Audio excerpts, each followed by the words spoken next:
tal? ¿Cómo están? Bienvenidos a una nueva mañana de radio. Estamos a jueves, es 18 de diciembre. Esto es Más de Uno, esto es la radio, es Onda Cero, la radio que influye, la radio que entretiene, la radio que gusta.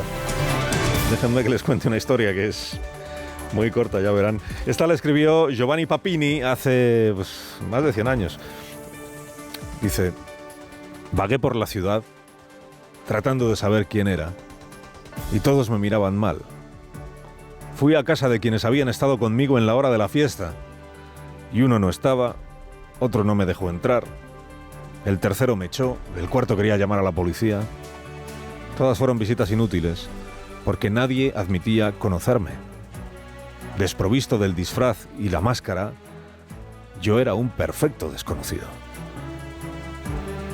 El cuento se titula El hombre que se perdió a sí mismo y narra, 50 años antes de su nacimiento, la historia de Santos Cerdán. Narra la historia de un hombre que asiste a una fiesta en la que todo el mundo lleva máscara. Es un poco Kubrick, pero sin sexo, digamos. Y en un momento dado, y sin darse cuenta, al hombre se le cae la máscara y cuando se mira al espejo, desenmascarado ya, no sabe quién es esa persona a la que está viendo, no se reconoce. Acude a sus compañeros de juerga para que le asistan, pero ninguno quiere saber nada de él. Y solo al final del cuento, perdón por el spoiler, cuando va a Objetos Perdidos y recupera allí su máscara, se la pone, se mira al espejo y entonces sí sabe a ciencia cierta quién era, qué hizo y dónde encaja. Santos Cerdán León es un hombre español de 56 años que no sabe quién es. Han intentado ayudarle la Fiscalía, el juez del Supremo, ha intentado ayudarle la UCO, pero no hay manera. Por más detalles que le dan de su vida y milagros, de Milagro en Navarra, a Bruselas y a Suiza, pasando por el ático de Chamberí que le pagaba Servinávar, este hombre es incapaz de identificarse a sí mismo. Ayer se personó en el Senado, supongo que sin alcanzar a entender por qué había sido convocado, ¿no? Preguntándose quién era ese exsecretario de organización presuntamente corrupto al que querían preguntar cosas. ¿Quién es ese exsecretario de organización recientemente excarcelado del que le hablaban todo el tiempo? ¿Y por qué le hacían a él tantas preguntas que solo podría contestar el otro? Más que una sesión parlamentaria, lo de ayer fue una sesión clínica. Los senadores, como el juez, como el fiscal, como la UCO, se esforzaban en ayudar a este hombre, en intentar que reconociera quién era, ¿no? Que mire este contrato, que es su firma. Mire esta foto en Marruecos, que es su cara. Mire a esta señora, que es su fontanera. Pero él seguía perdido. No se reconocen las grabaciones, no se reconocen los indicios, no se reconocen los titulares de prensa, no se reconocen el traje que le hizo su padre político, el doctor Sánchez. Crónica de un hombre perdido en el Senado. Dices, qué pena no tener a Oliver Sacks a mano, ¿no?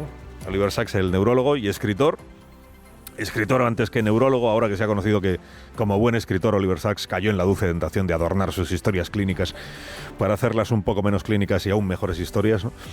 Qué pena no tener a Oliver Sacks a mano, porque él escribió aquella obra, aquel relato más que obra, aquel relato titulado El hombre que confundió a su mujer con un sombrero, y ayer podría haber escrito El secretario de organización que se confundió a sí mismo con un perchero, del que ir colgando todas las teorías conspirativas que Cerdán utiliza para cubrirse más que el torso el trasero, ahora que han sido desnudados por la UCO sus gastos y algunos de sus ingresos presuntamente. Toda esta colección de especulaciones policiales extremadamente imaginativas nace de unos oscuros audios que fueron supuestamente encontrados hará casi 2 años, unos audios que se va demostrando poco a poco que son falsos. Si ustedes estuvieran realmente interesados en los hechos que me atañen, empezaría a investigar los déficits, manipulaciones y ediciones de estos audios y seguirían por pedir información a estos resortes del Estado profundo que siguen preparando pruebas sospechosas. El golpe judicial contra el Estado de Derecho. Bueno, esto del golpe judicial contra el Estado de Derecho lo dijo el señor Cerdán citando a Martín Pallín, citando un artículo de opinión del magistrado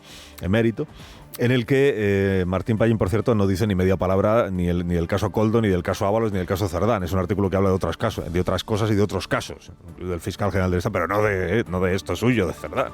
Pero bueno, todo le vale. Para envolverse en banderas ajenas, todo le vale al señor Cerdán, que esa es otra forma de distraer la desnudez propia, ¿no? Entonces, según el árbol caído que es Santos Cerdán León, todo lo que hay contra él son los audios de Koldo, o sea, de la tarjeta de Servinávar, de de su interés por ir empotrado en un viaje del Ministerio de Fomento a Marruecos, donde había que cerrar una obra, de eso no fue capaz o no quiso aportar nada.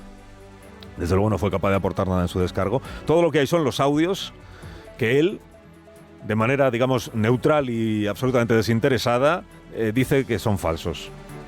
Y todo lo que hay, en opinión de Cerdán, pues es una conjura del Estado profundo. Yo creo que evita decir las cloacas, porque si dice las cloacas se va a confundir con Leire y la munición Villareja y todo eso, y tampoco eso es lo que pretende, ¿no? El Estado profundo que le ha elegido a él como víctima propiciatoria por haber provisto él a España de un gobierno de coalición progresista. Tócate tú las narices. Porque en los ratos en los que este compareciente alcanzaba fugazmente a reconocerse, reflejado quizá en la pantalla esa del portátil que llevó consigo, en el que llevaba escrito su pequeño meeting, portátil que estuvo todo el tiempo ahí abierto, como si fuera un atril o un parapeto o burladero del verbo burlarse. En los ratos, digo, en que Cerdán alcanzaba a ponerse cara a sí mismo, demostraba que en efecto la tiene de hormigón armado. El hombre se ve a sí mismo como el artífice verdadero de la legislatura, el arquitecto, como le dijo al juez, el socorrista providencial que salvó al gobierno de coalición de ahogarse a base de agarrarle al cuello un flotador de madera de la marca Puigdemont. Y es por eso, hay que entenderlo, lo tiene que entender usted que me escucha, y yo mismo, es por eso, por lo que Cerdán está siendo demolido a base de audios guionizados, de contratos que nunca existieron y de ingresos que nunca tuvo. Es por lo de Puigdemont. Ayer le faltó negar 3 veces a Anchón, su compadre, o negar que haya pisado nunca una calle de Madrid llamada Hilarión Eslava, que es donde estaba el ático. Este hombre perdido es víctima de una represalia. El Estado profundo lo castiga por haber logrado que Puigdemont le firmara un pacto. ¿Dónde está la policía antibulos cuando se la necesita? Varias fuerzas políticas me avisaron, ten cuidado. Hay un día, un antes y un después de esa foto. Que tuviera cuidado con lo que me podría pasar. Desde la foto que estoy sentado con el señor Puigdemont. Desde la Soto del Real. Hay que entender el lapsus porque viene de estar en prisión preventiva. Desde la foto hay un antes y un después. Es que el operario, que es Santos Cerdán, que era el jefe de la fontanería oficial, se cree artífice del pacto de investidura del que él solo fue testaferro. El acuerdo lo negociaron otros, lo cerraron otros por arriba, y a él le tocó la misión que nadie quería, que era agarrar la mochila y plantarse en Bruselas a dejarse fotografiar subyugado bajo la imagen de una urna gigante, es decir, bajo el tributo a una sedición abortada. Y tan a gustito, que diría Ortega Cano, tan a gustito lo hizo. Cerdán no era arquitecto sino soldado. Cerdán siempre fue un mandao. Justo por eso le embaraza tanto a Sánchez hacer creer que el presidente, que es él, nunca se enteró de nada. Porque el mandao, y eso hay que reconocérselo a Cerdán, hombre, tenía ya experiencia en el tráfico de favores, ¿no? Pero ¿qué otra cosa fue el pacto de investidura sino un intercambio de favores entre su patrón, el presidente reversible, y el fugado pendiente de juicio que es Puigdemont? Impunidad por investidura. Yo licito una amnistía y te la adjudico sin concurso, tú me pagas 7 votos como 7 soles, y de paso Cerdán puede seguir pagándose los gastos con la tarjeta de Servinávar. Quizá no, que esto el presidente no sabía. El presidente de Anchón nunca supo nada, porque el presidente Sánchez vivía en la Babia Alta, comarca mágica, como sabemos. Al senador socialista Alfonso Gil le correspondió ayer la tarea de hacer preguntas a su antiguo capataz, el secretario de organización del partido. Y el señor Gil eligió no hacer ninguna pregunta. No va a pensar Cerdán que, además de repudiarle, defenestrarle y tratarle como a un corrupto de libro, está interesado el PSOE en ponerle en algún aprieto en una comparecencia parlamentaria. Es que hay que entender que Santos Cerdán, a poco que haya conservado los WhatsApps que intercambió con compañeros suyos de partido, altos compañeros, algunos de ellos, ¿verdad?, durante años y años y años, hay que entender que se ha visto ahora en el PSOE como un hombre bomba. Y hay que entender que el senador Gil se pusiera, más que guantes de seda, el equipo de protección que usan los TEDx cuando tienen que tratar con material explosivo. El capataz repudiado ya había dicho al comienzo de su comparecencia sobre el abandono en el que le han dejado a sus compañeros, que él prefiere estar solo que mal acompañado. Usted va a entender mejor que nadie que hoy estoy haciendo una de las intervenciones más difíciles de mi vida. Y por eso yo no le voy a hacer un reproche penal, que se lo tiene que hacer un tribunal de justicia. pero sí me va a permitir que le haga un reproche ético. Hágase usted una pregunta. Si usted está en condiciones de hacerme a mí un reproche como el que me ha hecho. Que le voy a hacer un reproche ético si a usted no le molesta. Te pregunte si usted sí está en condiciones de reprocharme algo a mí.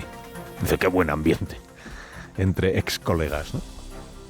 Oye, visto el daño que Santos Sardán le ha hecho al Partido Socialista, según el Partido Socialista, visto el daño que le ha hecho, el daño reputacional, la crisis en la que lo ha metido, y así además cobró dinero de gastos de representación que no eran ciertos, pues imagínate, habría robado a su propio partido. Visto todo eso, oiga, senador Gil, el reproche más que ético debería haber sido épico. Pero se arrugó el senador ante el fontanero jefe conspiranoico, ante este hombre que se perdió a sí mismo. Santos Sardán, desprovisto del disfraz y de la máscara, nadie quiere haberle conocido. Y él, desenmascarado, ya solo aspira a ser temido.